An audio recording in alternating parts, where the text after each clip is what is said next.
Cole, the one who's constantly being forgotten by LEGO despite being one of the original four. We've seen a lot of different Cole sets over the years, and in this video, I'm gonna rank them all. But firstly, what is a Cole set? I define a Cole set as a set where the main build is marketed to be for Cole. That doesn't mean it's actually Cole's in the show. Also, the main build of the set has to be Cole's, not one of the main builds and not a side build. Finally, I will be counting the whole set, not just the Cole build, but the minifigures and even the price. Anyway, without further ado, let's get right into it. Starting off at number 14, here in last place, we have Kohs Dragon from Skybound. Now look, as much as I would love to absolutely roast this set, at the end of the day, it is a really small set, and so the dragon's just not going to be all that good. The minifigure selection is fine, but I mean, I really can't put this set any higher than absolute last, given the dragon that we got in this set. Going on to number 13 now, we have the original Earth Driller from 2012 or 2013, and I mean, this set is a good 3/4 of an Earth Driller. What do I mean by that?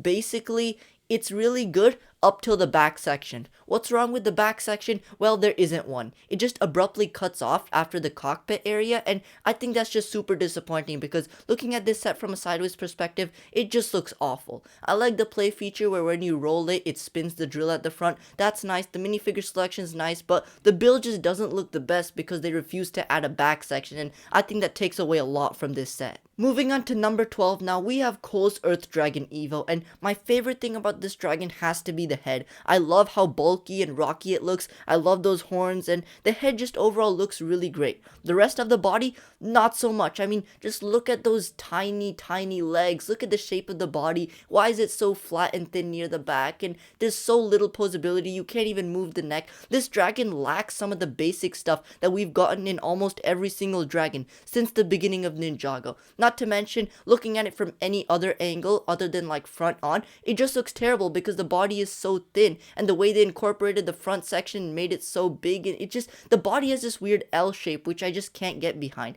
And with the lack of posability, the minifigure selection isn't anything too special. I'm gonna have to put this set near the bottom. Going on to number 11 now, we have the Blaster bike from Ninjago Possession, and a fun fact, this was actually my first Ninjago set. I believe I was 5 or 6 when I got this, and I just remember having an absolute blast with this bike. It's really fun to roll around. I think it looks great. I love that play feature with the SIG stud shooters that you can shoot out of the sides. Like, I mean, this is really everything you'd want from a $20 bike. It also comes with like opposing Ghost Dragon, which obviously is great for kids. You can have the whole battle aspect. I always love that, as I keep saying, and the minifigure selection is pretty good. So overall, this is pretty much a perfect $20 set. I really like this one. Now entering the top 10, we have yet another Cole bike. This time it's Cole's dirt bike, and this set is another very similar story where I just really like the bike. I think it looks very unique, especially with those treads, and I don't believe we've really gotten another Ninjago bike like this one. I like the rocky pieces they added to give it like the whole Cole feel. I think that was done really well. The 3 minifigures are a huge bonus considering in most $20 sets we only get 2, and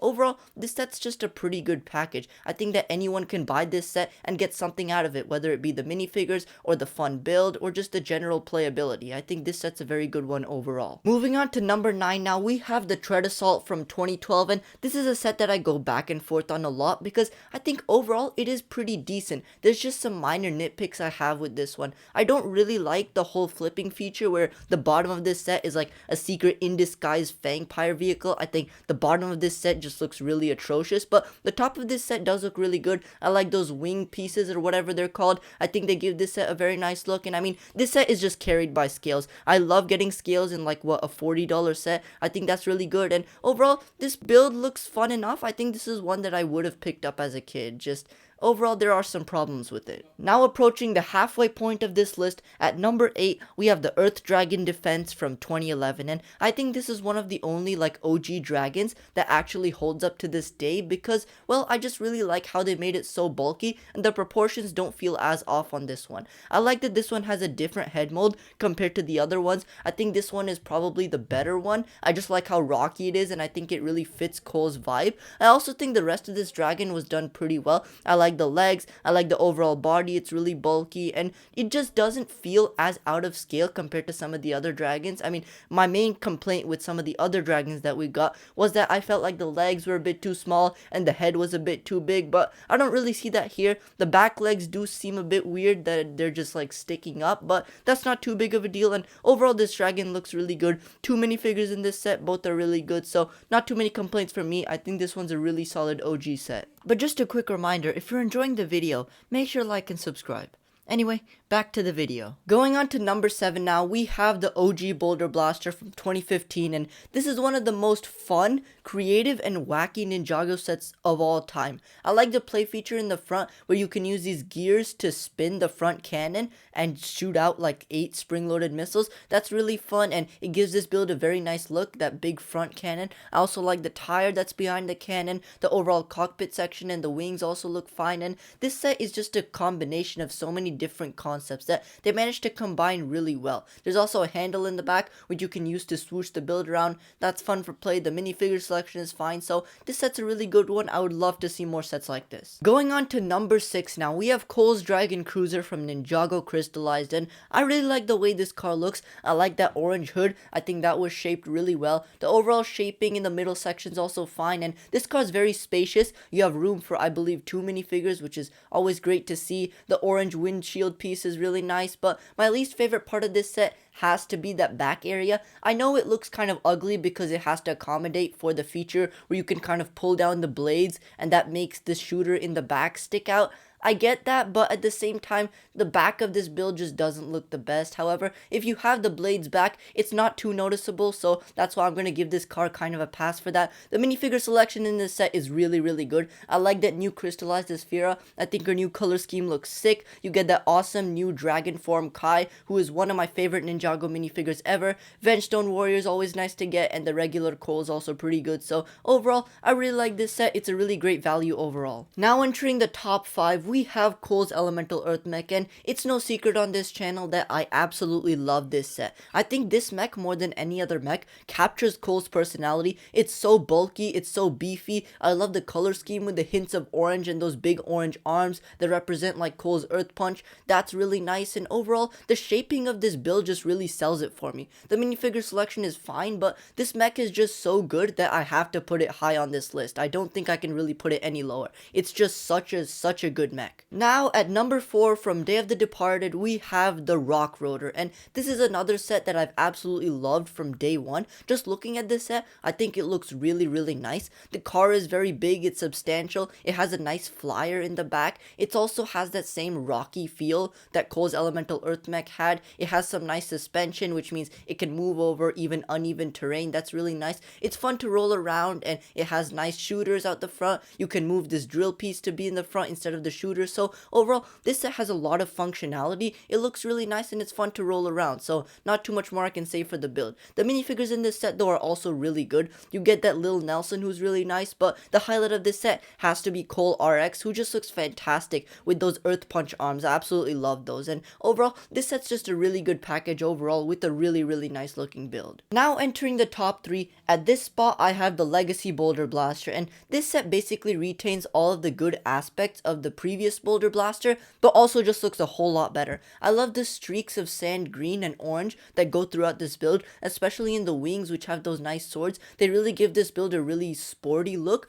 I also like the main gun missile shooting thing. That area is also done really nicely, and I think it looks a whole lot better than the original. This set, I think, looks a lot more complete than the original, and I mean the whole point of this vehicle in the show is that it's basically built together from a bunch of scrap parts, so it's not supposed to look complete, but this set looks complete and also incomplete at the same time. Like, I don't know, it has that whole scrappy vibe to it, but at the same time it also looks really good. So I mean, not too many complaints from me. The minifigure selection is really good. I like that golden legacy Kai, and this set also comes with a side build where you can actually practice shooting the missiles from the Boulder Blaster to free a prisoner. I think that's really fun for kids, and I know I had a lot of fun with this set, so that's why I really like this one. Going on to number 2 now, here we have the Legacy Earth Driller, and this set basically fires on all cylinders.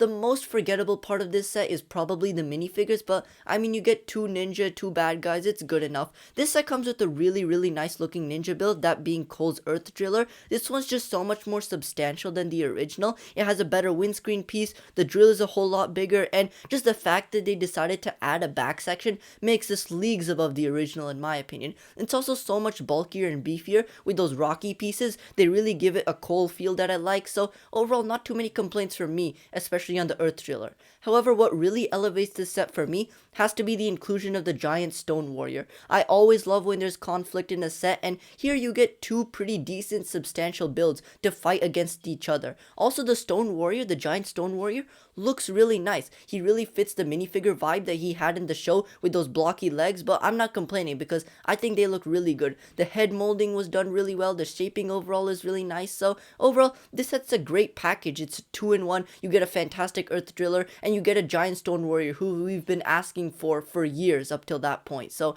not too many complaints for me. This set is absolutely fantastic.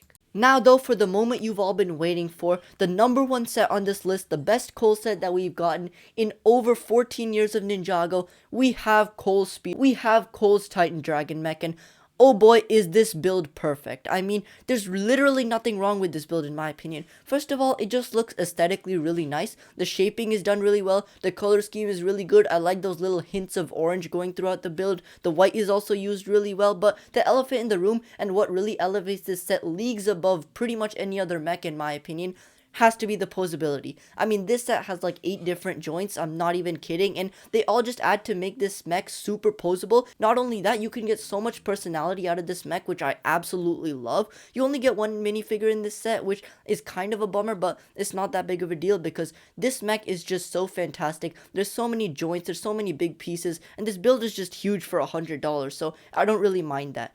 Overall, this set is definitely worthy of being number 1, and I'm pretty sure most of you knew that too. But that is it for my ranking of every Kohs set that we have gotten in the last 14 years. If you guys aren't aware, this has been kind of like an ongoing series, so make sure to check out the previous parts where I ranked every single Kai, Zane, Lloyd, and Jay set. So those will be linked in the description below, and I'll see you in the next one.